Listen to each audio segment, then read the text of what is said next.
저는 자금난을 겪던 지난해 아버지로부터 4천만 원을 증여받아 사업자금으로 사용했습니다. 그러나 경연난을 이기지 못해 사업을 접었고 재산을 모두 처분해 채무를 갚고 남은 채무가 1억 원입니다. 채권자들로부터 시달리던 중 아버지가 돌아가셨고 저희 사남매는 아버지의 유일한 재산인 시가 4억 원 상당의 집을 상속받았습니다. 저는 지난해에 4천만 원을 증여받기도 했고 상속을 받아봤자 빚 갚는 데 다 들어가기에 상속분을 이전하기로 했습니다.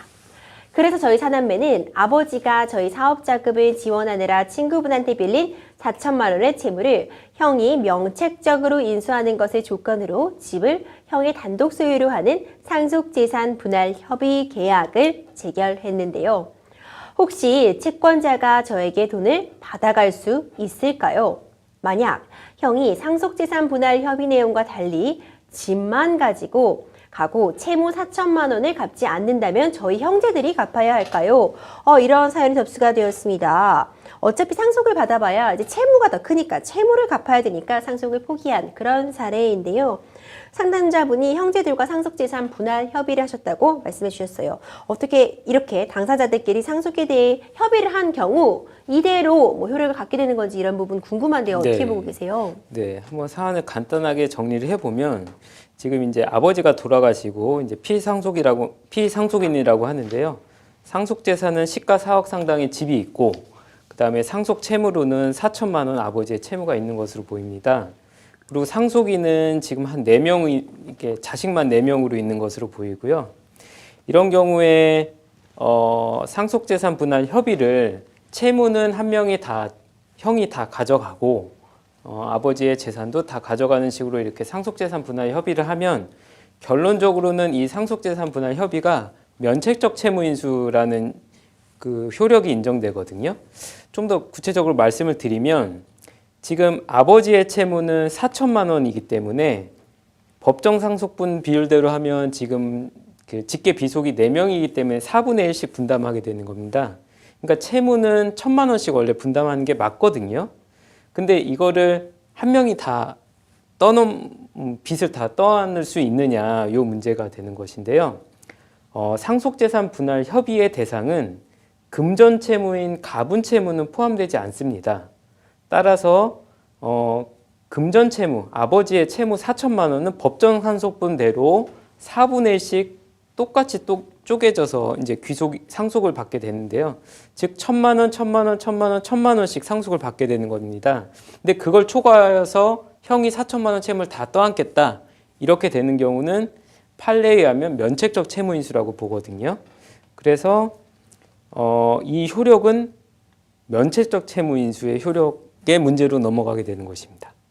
그렇군요. 지금 네네. 면책적 채무인수 이런 표현 해주셨어요. 그러니까 4천만 원의 채무를 형이 면책적으로 인수하는 조건이라는 건데 이 면책적 인수 사실 말이 좀 어렵게 느껴질 수 있을 것 같아요. 네. 정확히 좀 풀어서 설명 좀 부탁드리겠습니다. 네.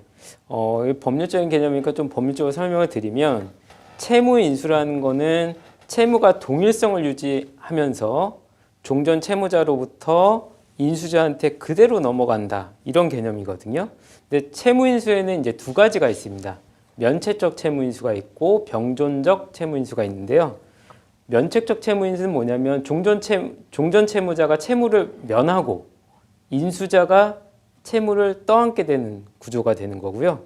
병존적 채무인수는 종전 채무자의 채무는 그대로 있고 추가로 새로운 채무자가 하나 더 생긴다. 이렇게 보면 되는 거거든요. 근데 이 차이는 뭐냐면 면책적 채무인수는 당연히 채무자가 변경되는 거기 때문에 채권자한테 불리합니다.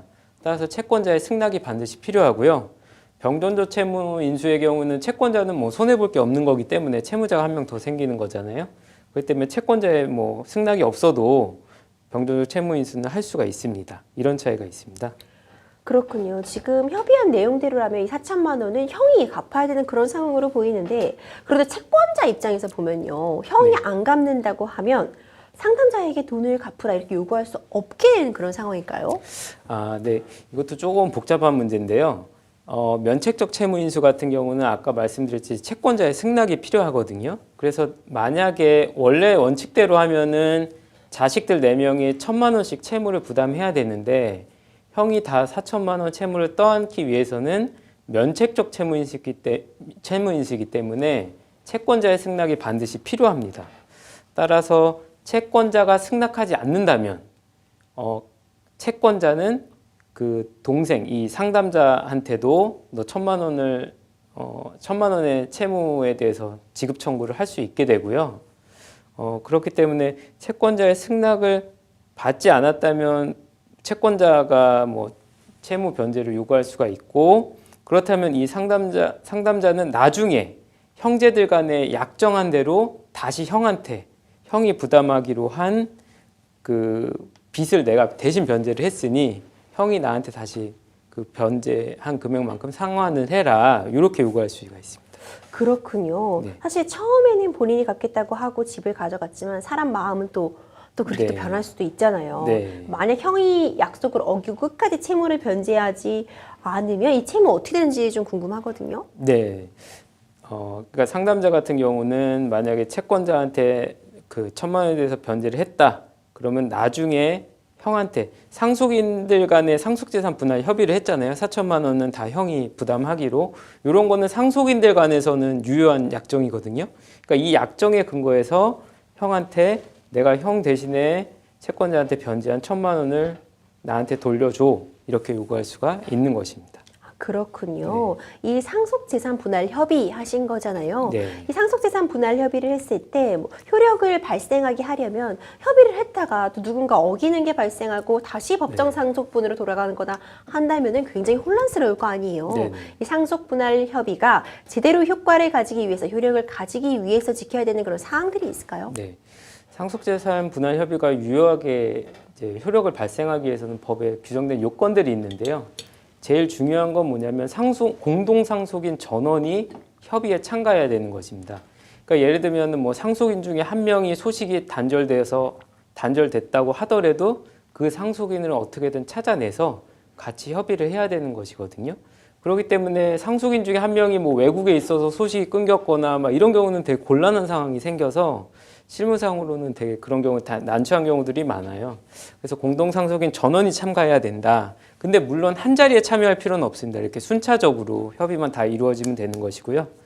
두 번째 또 주의할 점은 뭐냐면 상속인 중에 미성년자가 껴있는 경우가 있어요.